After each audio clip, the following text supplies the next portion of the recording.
Welcome Strategy Battle Gamers to another GBHL YouTube video. Here with your host GBHL Tom. And GBHL Damian. And welcome back to the second in our Fall of the Necromancer week of videos.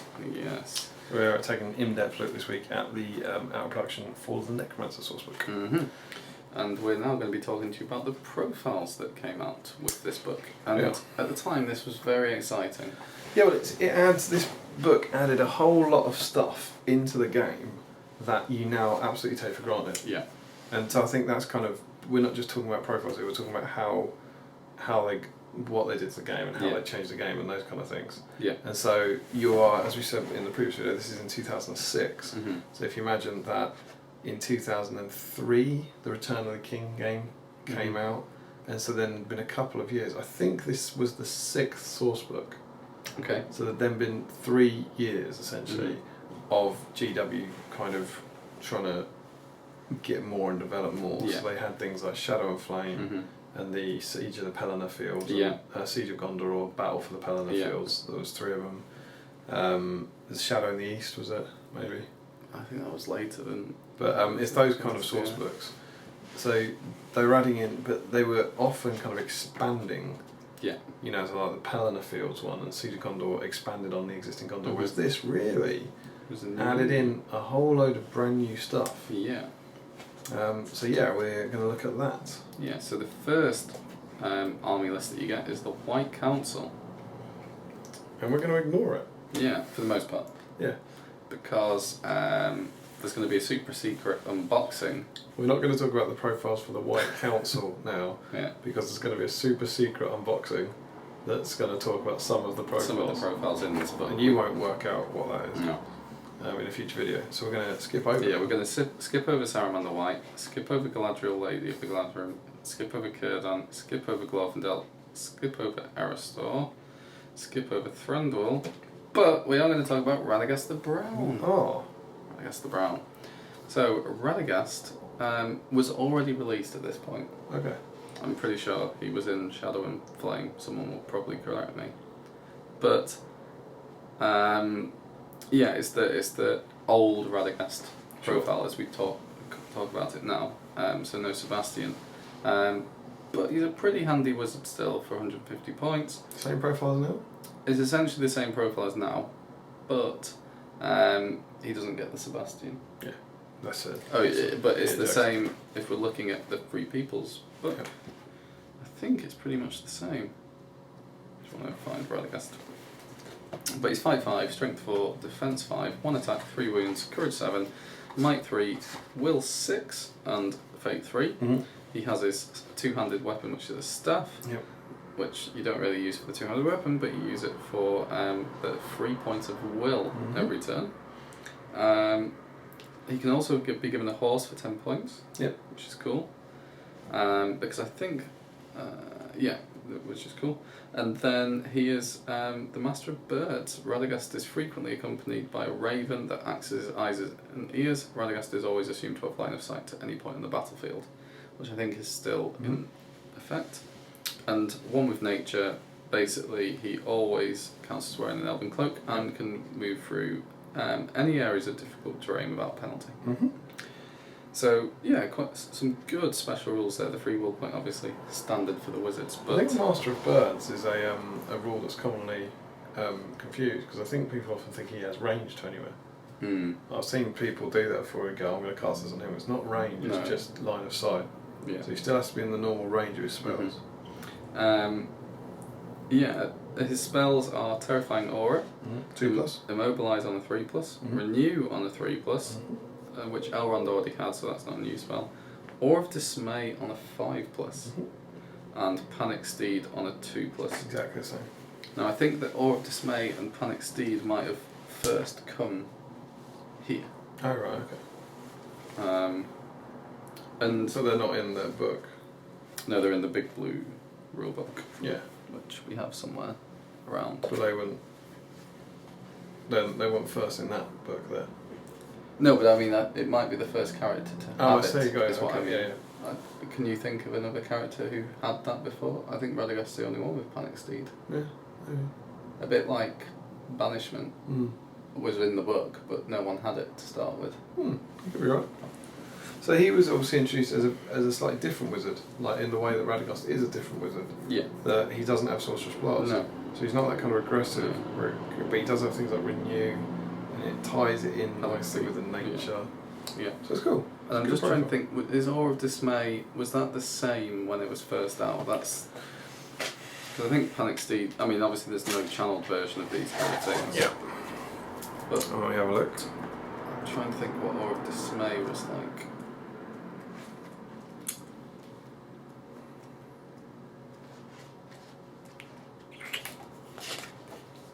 Or Dismay, any friendly models that end their move in 6 inches counts causing terror for the remainder of the move phase. Yeah. Yeah. So it was the same, but just you couldn't make it 12 inches by channeling it. Yeah. It's a bit weirdly worded, you end their move within 6. Cool. So that was Radagast, give you another kind of spellcaster and get him in, which was again GW being creative. Like they had the rights to Radagast, but there was no, they created some spells for him, they created the look. Yeah, I really like his model. And a lot of people prefer that model. Yeah. I'm quite a fan of the Sylvester McCoy one, but a lot of people traditionalists think he looks more befitting of an history. Starry. I think it looks cool. Yeah. I Really don't nice actually think I've got that. I know it's very, very common, but I don't think I've got that anymore. Perhaps you should. Perhaps I should. Okay, so next up we jump past the White Council for some strange reason. Super secret surprise. And we come to a Wood Elf Captain. Now the Wood Elf Captains are Fight 6, Strength 4, Defense 4, 2 attacks, 2 wounds, Courage 6, 2 Might, 1 Will, 1 Fate. And they, in their profile, have an Elven Blade as standard. How much does that cost? 65. Same as now. Yeah. So it's also it's basically why this is important is this is the introduction of Wood Elves into the game. Yeah. Wood Elves as you now know them and as you now fear them. Mm-hmm. Because before we did have Elf Warriors. Yeah. Well, the game started out with unarmored Elf Warriors, which were meant to be the elves from Fellowship of the Ring. Yes, the High Elves. So the Wood Elves was the ones that were Haldir. Oh, you mean those ones? Oh, sorry, I'm confused with what you've But you had, but yes, when the game started, you had the one profile for them and the Last Alliance ones. There was no and you distinction. essentially you gave the Wood Elves armour and they became the High Elves. Yeah. So you had them in it, but they were just an elf with an elf profile. They didn't have any special rules or any special equipment or anything. And it's now that you see the Wood Elf army emerging that dominated the scene for so long. Yeah. I mean, it's not the captains that are going to do the dominating because they're reasonably expensive captains. They could take an elf bow, throwing daggers, wood elf spear, or elven cloak on top of that. But obviously they've got such good named heroes that you wouldn't be going for them necessarily.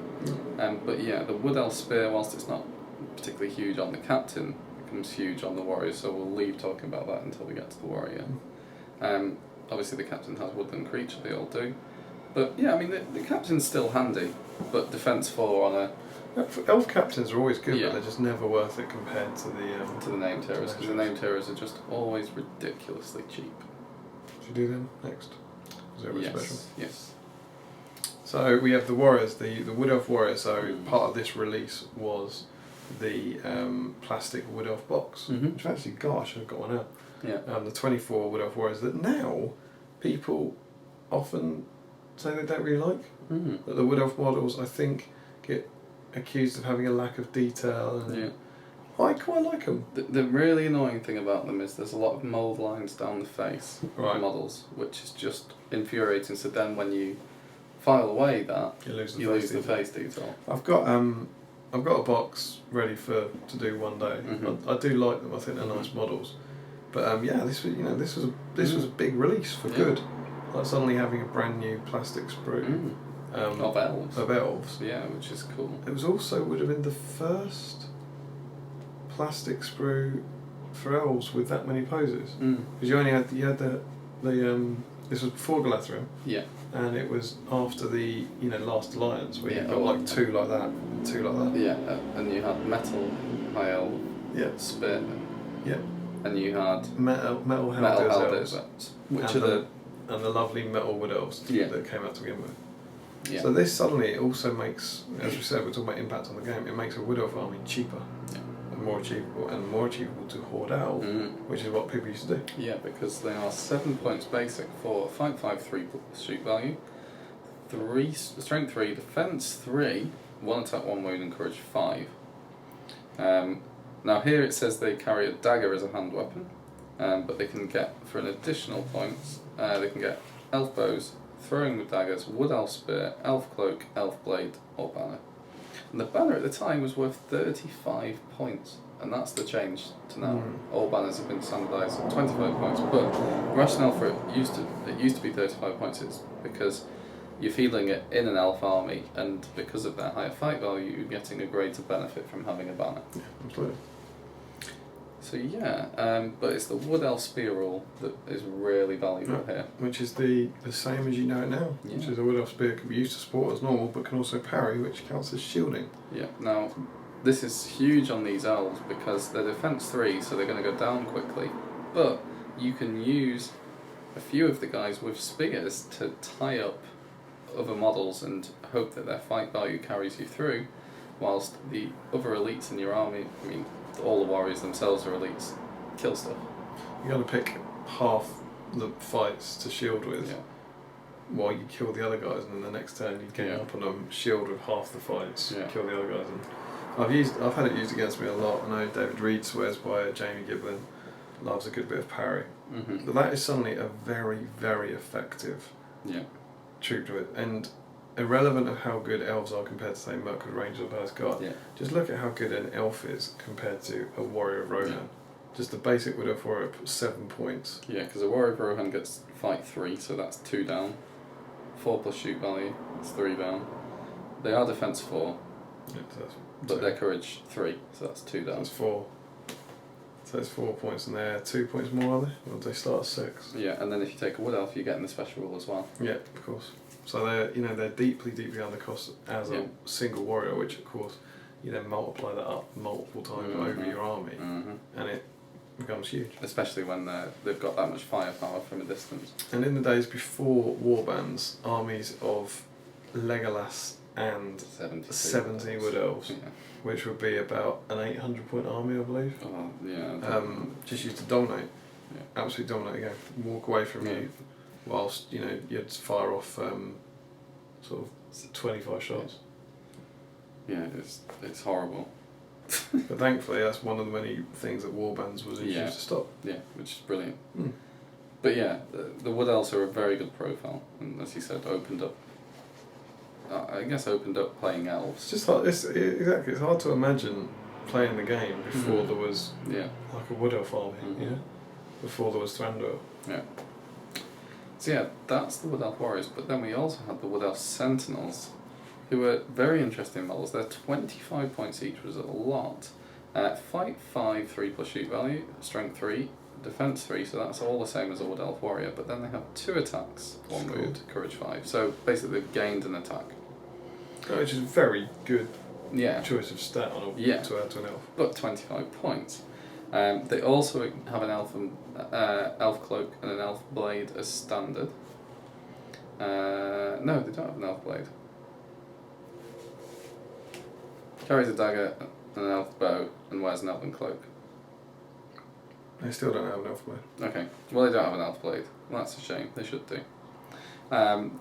They get a dagger, even though one of them clearly... Oh no, I guess it is just a long dagger.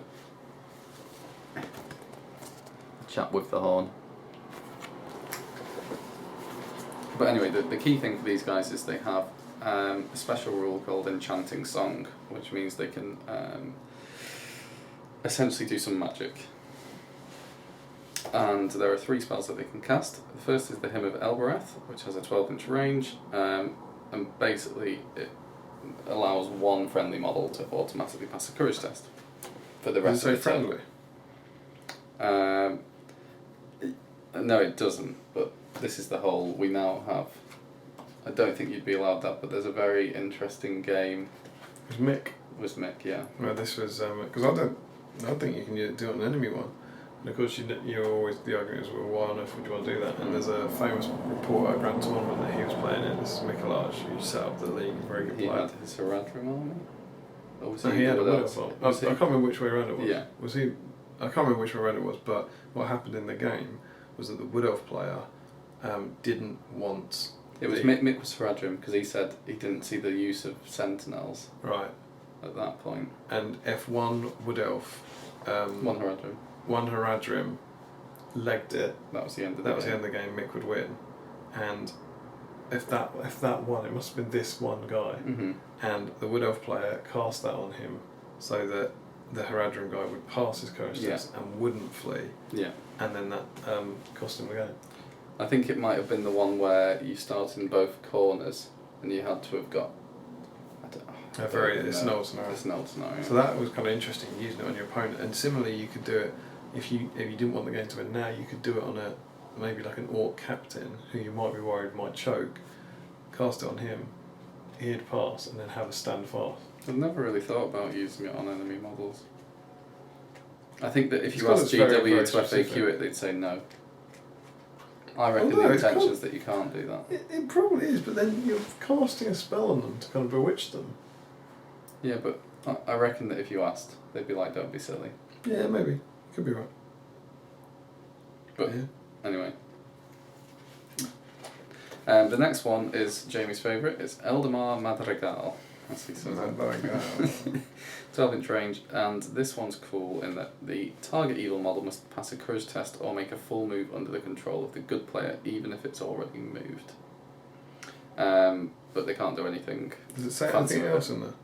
Does it say what you can and can't do? It says this move cannot be used to enter another model's control zone or perform an action that would otherwise cause harm to the target, such as jumping down a cliff, etc. Affected models may not move further that turn. So that's the same way as now. And there's been a lot of chatter recently about whether or not you can dismount people. And the answer is no. Yeah. In the community FAQ, I don't think it's actually been published yet, but it came up at a lot of tournaments, and the ruling is for this and Dead March Spectres that you cannot dismount people. You can't make them lie down. It's basically the same as compel. Yeah, you get them to move. Yeah, because that's clearly what the intention is. This is a very, very good spell against low courage models, against evil sides, or even against good Gondor and Rohan. It's nullified a lot because of Fury in tournament meta. But it's very good against things like mimics, because you can cart them around with a sentinel. Cave trolls, anything like that. They're very good at shades. Oh, shades, yeah, absolutely. They are brilliant against shades. Yep, because it's a full move as well, unlike command. Yeah. So it is a very, very good spell. And it's not just about getting the shade away from your line, so if you've planned it, you get them away and then are able to attack. Yeah. So that's what you're paying the 25 points for, really. The other spell is the Lay of Gondolin, which essentially makes this the Sentinel terrifying until the end of the turn. Probably the least used spell. I think you'd use that probably if you're on an objective and it's late on and you don't want people to get on you. But yeah, you're not really going to use that as much, and you're also unlikely to be able to use it because annoyingly you have to have one priority at that point. You want the terror to be up to start with. And that's the Wood Elf force. And what's interesting, you might know something's missing, is that Thranduil can't upgrade Wood Elves to Merkwood Guard, because that arrived in this book. Yeah, it did. There was a couple of examples before these source books came out in 2012. Grimbold in reinforcements could upgrade Warriors Rohan, Celeborn. But most of those upgrade things that you know now, like Erkenbrand, that you take for granted. Oh, sorry, you were saying the ones that came previously. Yeah, it was just Grimbold. I think it was just Grimbold. And so suddenly this book did help the Wood Elves by giving Thranduil access to that.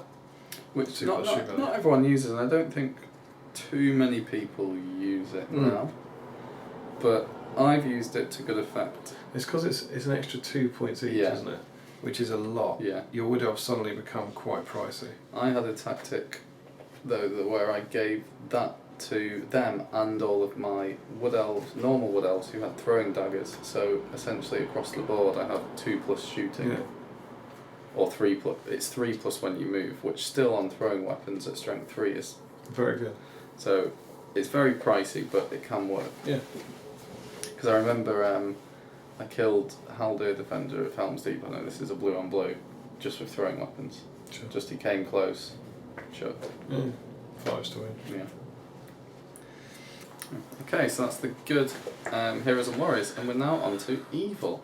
And first off, we have very cool. It's the Necromancer. Big bad himself. Yeah. Who maybe it's better showing you on the front cover. His model, but he's a very cool model. And I really like the colour scheme of the green. I've never been convinced that I like it, the model. I think it's alright. But then again, it's a GW invention of what he looked like, you know, what the hell. I really like the cloak at the bottom. Mm. I've not got this model though. I haven't got it. I don't think it's available, is it? I think it's a fine cost, isn't it? I don't even know. I don't think you can get it now. No, maybe not. I mean, if you want to talk about his profile, I'll have a quick look. Okay, alright, fair enough. So, the Necromancer is 250 points, so he's very expensive. He's fight 7, strength 6, defense 8, 1 attack, 1 wound, courage 6. He has 3 might, 25 will, and no fate.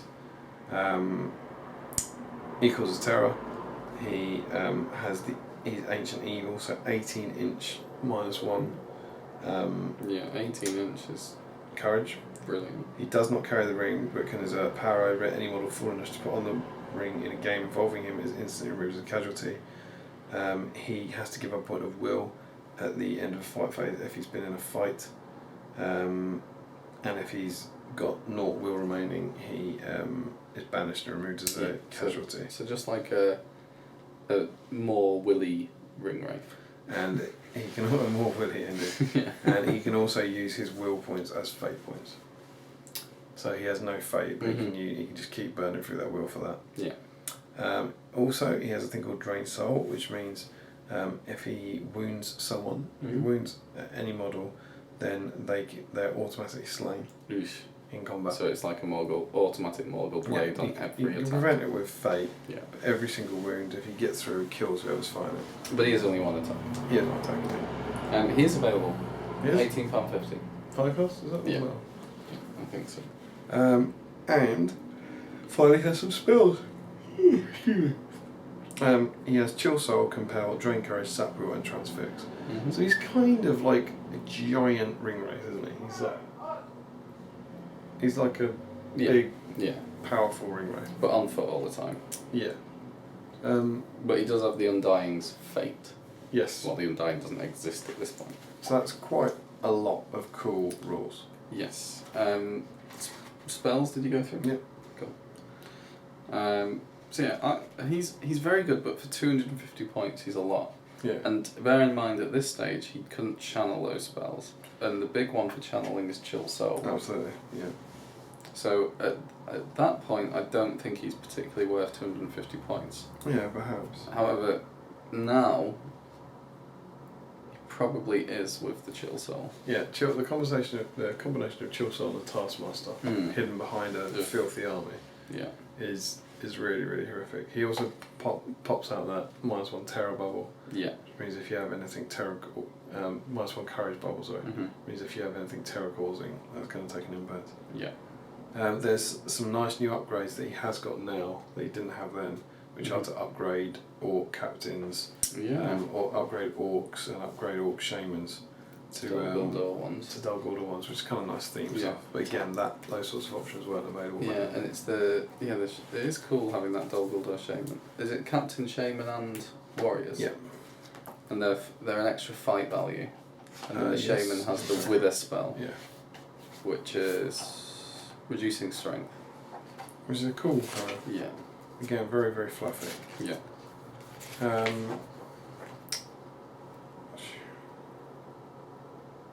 So it's just an automatic wound. Yeah, well, it's still an automatic wound. Yeah. So some nice spells, but of course, to cast his spells, he's burning through his will. Yeah, which is his fate, and he's got 1 wound. Yeah. So it's kind of tricky. Yeah. And his 1 attack, he loses the will when he's in a fight. He's fight 7, but that 1 attack. And for your leader, you want let's assume he's got 3 wounds and 3 fate. Yeah. that's 5 points of his will. Yeah. If he makes it. So that's immediately down to 20. Yeah. And the key thing will be, like, if he's in a fight, drop him one. Yeah. So it's hard to say. He's good. I mean, I've played against him recently when he had a Taskmaster and it was chilling soul with James and Jamie, and he was horrible. But I think back then he'd possibly not be as good. No. But very cool. Yeah. Very cool. Very cool to get him into the game. Yes. Second up is Khamùl the Easterling. Now, had Khamùl come out at this point? I don't think so. I don't think he had. I think this is our first named wraith beyond the Witch King. Which is cool. This was cool. And I think Khamùl is also a good named ring wraith in the fact that I don't think he's... if you ignore the Felbeast part, I think on foot he gets, and on horse he gets the advantages and disadvantages. The Felbeast that kind of stops that. But we'll go through his profile. He's the filth that started the terrible, terrible rot. I'd only call him filth on a Felbeast though. Yeah. I wouldn't say you necessarily... in terms of naming them. Yeah. Oh yeah. Because he is named. Yes. He is Castellan of Dol Guldur at this point. So Khamùl, normal wraith profile in terms of the stats being fight 5, strength 4, defense 8, 1 attack, 1 wound, courage 6. And his might will fate is 212 too, so he starts 2 will down relative to a normal wraith. He has terror as usual and Harbinger of Evil and the Will of Evil, but he has Essence Leech. So if Khamùl causes a wound, he instantly regains a point of will for each wound caused, unless it's saved with a fate point, but he can't go above his initial starting will. In addition, Khamùl will expend a single point of will at the start of the fight phase to increase either his strength, fight, or attacks value for the fight phase. And he can only expend 1 will at once to do that. In terms of his magical powers, this is where he's let down because he has this ability to do well in fights because he can bump his stats, but his magical powers are all cast on worse, or at least most of them are. So Black Dart's on a 6, which is usually a 5. Compel's on a 5, which is usually a 4. Drain Courage is on a 3, which is usually a 2. Sap Will's on a 4, which is usually a 3, and then Transfix is on a 4, which is usually a 3. So he gets -1 to all his spells. So, if you're talking about him on foot or on horse, there's a real argument that you wouldn't take him, and that you'd take a normal wraith with 2 extra will and better spells. He's your first combat wraith. That's what he is. Yeah. For the first time ever. A wraith can get stuck in his combat. Got a wraith to get stuck in because get will back. He's got the opportunity to get will back. But he's also got it in a nice way that doesn't hugely unbalance it like some of the later ones did. Yeah. So the idea is you stick him on a horse, you charge in, maybe up his attacks. Yeah. So with a point of will. Yeah. And you charge into 2 or 3 guys, knock them all down, kill 3, and he ends up 2 well up. Yeah. And I think he's really cool in that respect. He loses 1. I think he'd be really cool to use on a horse. It's when you get the It's a nice model as well. The Felbeast makes it easier for him to survive now. Yeah, of course. And that's what makes him very, very good on a Felbeast. In that he is one of the survivable attacking wraiths. Yeah. But he's good. Yeah. It's cool. And again, I think when you had the Witch King and Khamùl, I think that's 7 fine still. It's fine. I'm still happy with that. Yeah. It was all the horror that came later. That was the problem. Then we have a model that was also used to be seen as very much filth. Absolutely. The Spider Queen. We have the Spider Queen. And some artwork. Oh, I also wanted to say I like the colour scheme of Khamùl here. I prefer him in this ring wraith-esque colour scheme as opposed to the Easterling colour scheme. Because here he's just got silver armour. Oh, as opposed to this one. Yeah. Yeah, I agree. Yeah. But yeah, we have the Spider Queen. And the Spider Queen, 75 points. What's the blurb say? Is that the same? Point? Greatest among the spiders of Tuatha Dé Fäth, the Queen is not only the largest but also the most cruelly intelligent. The Queen is the largest and the most intelligent. Though she refuses to consider herself a servant of the Necromancer, their dark designs coincide frequently enough that they can make common cause. One of them. And it's the original Spider Queen. Yeah. So very cheap at this point. Yeah. 75 points. Yes. So fight 6, strength 6, defense 4, 2 attacks, 3 wounds, courage 4, 2 might, 3 will, no fate. How many wounds? 3. Yeah. So. Terror, special rule. Movement basically ignores any terrain. Yep. Venom, which means that you can roll any to wound dice, which is incredible. Pounce, in the turn in which a Spider Queen charges, gains an extra attack and knocked to the ground as if she were a monstrous mount. So she can charge through cavalry, which is again incredible. And then Progeny, the Spider Queen is infested by a host of a smaller progeny that bursts forth from her hide if she's endangered. During any point in a move, the Spider Queen may spend a will point to put a Broodling base into play anywhere within 3 inches. So she's 3 will. Broodlings have a movement of 6 inches and may move and charge. Key thing, they can charge on the turn they are summoned. And she can summon multiple Broodlings in a single turn, so, provided she has sufficient will remaining. So the Broodling stats are awful: fight 2, strength 3, defense 3, attack 1, wound 1, courage 2. But they are great for spawning and tying up models or trapping things with the Spider Queen, and there's nothing you can do about it. Or winning sees the prize. Yeah. If you want to hear a very good use of Broodlings, go and watch our Riddles in the Woodhouse. The tournament review I did with James Braund, day 2, and listen to my first game against Sam Jeffrey, where he used, to my mind, the best use of Broodlings I've ever seen. So 75 points. She now costs 40 points more. Yeah. For the exact same profile when the Mordor book came out. Yeah. Why is that? Because people brought multiple Spider Queens to tournaments and they did very, very, very, very, very well. Yeah, he's not sure how they could have brought multiple ones with that. It must have they must have had a ruling at some point that she wasn't named. Yeah. But yeah, there were armies with 8, I believe. Yeah. In them, just 8 Spider Queens just pouncing all over you. Horrible. Very, I very played. effective. That was my first ever tournament game against. It was doubles, so one force was all Spider Queens. So that would have been 400 points to them. How many can you get for that? 5. It was source books, wasn't it? Was it source books then? Yeah. I think so. Yeah. Yeah, the first one was. Okay, so they'll have been expensive then. There would have been 4. 4 of them. Yeah, 4 Spider Queens and then chaff in the other half to make up for it. But yeah, they're very, very good. Well, they were. At 75 points, they're an absolute bargain. Yeah, absolutely. Do you like the model? No. I think it's alright. I just don't like the way the legs are spread. Yeah, If the legs were weird. rather than 2 and Yeah. 2 at the front and 2 at the back, I think if they were spread out, I think more evenly. I think it's got the body's quite cool. I think it looks pretty grim. That's why I don't like it. Yeah.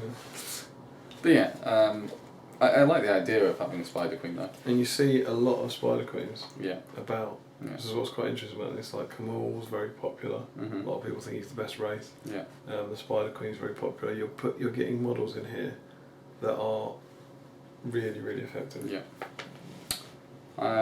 Okay, so next along we have the Castellan of Dol Guldur. Spirit can be banished. Yeah, it's a spirit, it can be banished. And they were originally 65 points. Is that the same now? No, they're now 40. Alright. So they were fight 5, strength 5, defense 7, 2 attacks, 1 wound, courage 6, Yep. and might 0, will 12, fate 0. Yep. They can have a Morgul blade for 5 points. Yep. Special rule terror. Special rule the will of the Necromancer. Castellan of Dol Guldur draw their power from Sauron. Without him, they couldn't exist. And they can use will and same manner as fate points, but they must give up a will point if they're in a fight at the end of the turn. And once they are down to 0 will remaining, they're banished. They also have a special rule which is bad automatons. As beings bereft of personality, a bit like us, Castellans do not make good leaders. They do not grant a stand fast to nearby warriors. So they're exactly the same, but they're now 25 points cheaper. Yeah. Wow. It's a big drop. Yeah. but they are independent heroes now. Yeah. I guess It then it didn't didn't matter matter. then because they weren't warbands. Yeah. So that's interesting. Yeah. And they are good. Yeah. Like, particularly with the Morgul Blade. Yeah. If you start chucking 2 a few attack in, Morgul Blade, strength 5 Morgul Yeah. Blade. but you don't see them a lot, do you? No. Why is that? I just reckon people don't really have the models. Maybe. I think for 40 points in the right kind of army, chucking one in just as a threat Yeah. is good. I mean, just think if that goes up against anything big that you can kill in one. Trolls, mimics. But they still have to declare that they're using it, don't they? Yeah. That's the they're one strength for us. 5. They are strength 5 And with 2 2 attacks. So if you're trapping something, that's 4 Morgul Blade attacks at Yeah. strength 5. They're good. Yeah, if you had any luck with Castellans, why don't you write below and let us know? Yeah. Then the last hero is a Wild Warg chieftain, who I guess when was the Scouring of the Shire?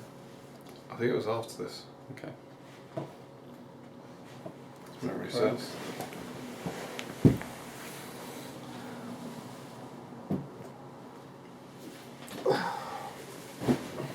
No, that was before because it's brown. It looks like the Pelennor Fields. I reckon that's before. 2004. Yeah, so Scouring of the Shire had already introduced the Wild Warg Chieftain model, profile. And it's a fight 5, strength 6, defense 5, 2 attacks, 3 wounds, courage 3, 1 might, 3 will, 1 fate. And 75 points. The annoying thing about the Wild Warg Chieftain is it doesn't get any knockdown. Yeah. Which it needs. It's a lovely model. Yeah. Really good model. Yeah. A lot of people tend to use the model now for a Azog. Yes, for a White Warg. Mm. But for 75 points you're paying 5 points less than a cave troll, and you lose on the fight value and the defense and an attack. Yeah. Yes, you get the might, will and fate, but there's only 1 might. That's a big letdown. And they can only give their standfast to Wild Wargs. Which is a bit of a problem. Yeah. So they're not great, but it's a really cool model. Very cool model. And it gives, again, it's for the fluff in here. You suddenly then have a warg leading wargs, which is cool. Yeah. And then you have the Wild Warg. When we move on to the warriors, there fight 3, strength 4, defense 4, 1 attack, 1 wound, courage 2, and points value 8. These are pretty bad in the game just because their bases kind of get in the way.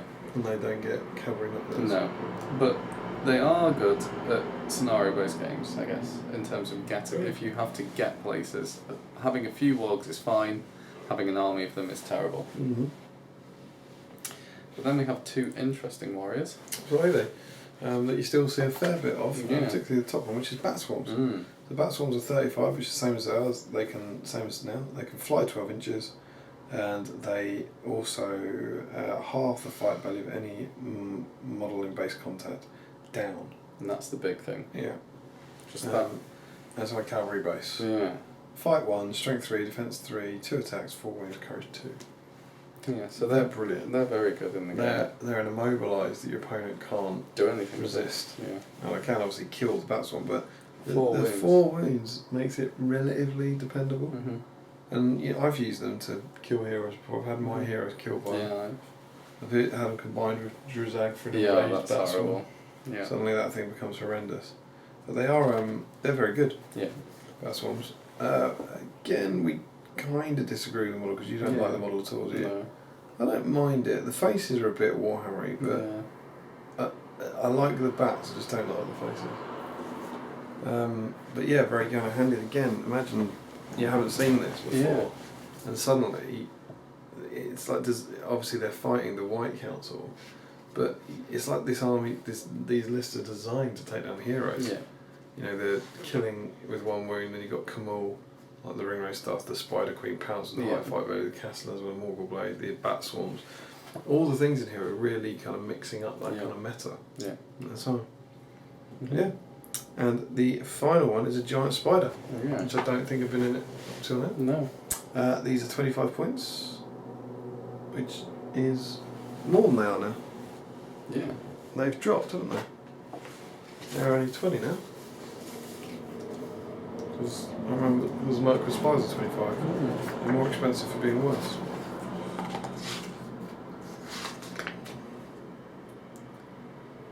Yeah, 20. Oh, so they were more Drop expensive. Fight 4, Strength 5, Defense 3, 2 attacks, 2 wounds, Courage 3. It's the same. It is the same indeed. They can climb on any surface, ignore it, yada yada yada, and they can reroll 1s when rolling to wound. Yep. So it's the same profile. 10-inch movement though is very useful. Yeah, it's the same profile, but they got cheaper in the source book, so it used to be more expensive. Now, So yeah, the 2 attacks and 2 wounds is very good, especially with the strength 5. But defense 3 does make them very vulnerable, especially to elf shooting. yeah, absolutely. But if they do get into the elves, they're ripping through them with the strength 5. 5, defense 3, rerolling 3s, rerolling 1s. Absolutely. They're very good. I like there was a profile. Like having them in there, they've got the good attacking thing, but they're weak on the receiver. Yeah. I think that's a good balance. Yeah. So, all these things that were introduced, this book has contributed a lot to It's the very game. innovative. Yeah. In terms of the profiles. If you think, like, we'll also we will get on to some of the White Council and different things, but you're thinking about Glorfindel was probably in it before. Yeah, but he's been upgraded to have the armour of Gondolin. So like your armoured Glorfindel, your Saruman the White, your Spider Queen, Khamùl, Giant Spiders, Bat Swarms, all come from this book. Yeah. And they are very, very common things on the card tournament circuit. Círdan is not. Círdan doesn't quite make the cut. Aristar's good, but there are... I think he loses out because the Wood Elf and Spider Queen, I didn't mention the Spider Queen. Yeah, Spider Queen. So yeah, those were the profiles. Now, obviously, some of those are out of date, but we've tried our best to kind of compare them, and they're pretty good. They're still pretty much in good nick. But yeah, there we go. Those are some of the evil, good and evil new profiles that came out in the Fallen Necromancer book. We hope you enjoyed that and gave you some idea of when these things were added into the game. So that's that. We will return with some more Fallen Necromancer themed videos for you this week. And until then, don't forget to comment, like, share and subscribe. Like Jamie on Patreon. Like us on Facebook and follow us on Twitter. And support Jamie on Patreon by donating. Yeah, and support your hobby. And John mentioned Jamie, I presume. Indeed. We'll see you soon.